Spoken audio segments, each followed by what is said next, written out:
பயணிகளின் கவனத்திற்கு, ரயில்களை ரத்து செய்தால் முழு பணத்தையும் திரும்பப் பெறலாம் என்பது உங்களுக்கு தெரியுமா?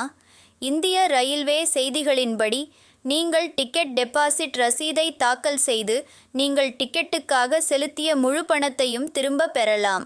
இந்திய ரயில்வே விதித்துள்ள விதிகளின்படி, உங்கள் ரயில் 3 மணி நேரத்திற்கு மேல் தாமதமாக வந்தால் மட்டுமே பயணிகளால் பணத்தை திரும்ப பெற முடியும்.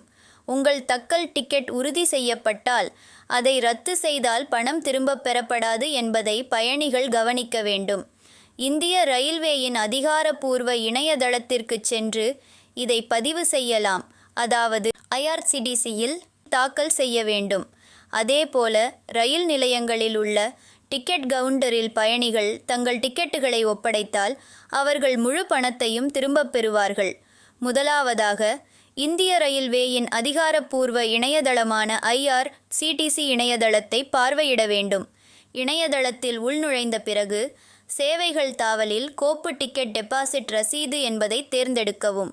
அடுத்தபடியாக, எனது பரிவர்த்தனைகள் என்பதற்குச் சென்று பின்னர் டிக்கெட் டெபாசிட் கோப்பு என்பதை கிளிக் செய்யவும்.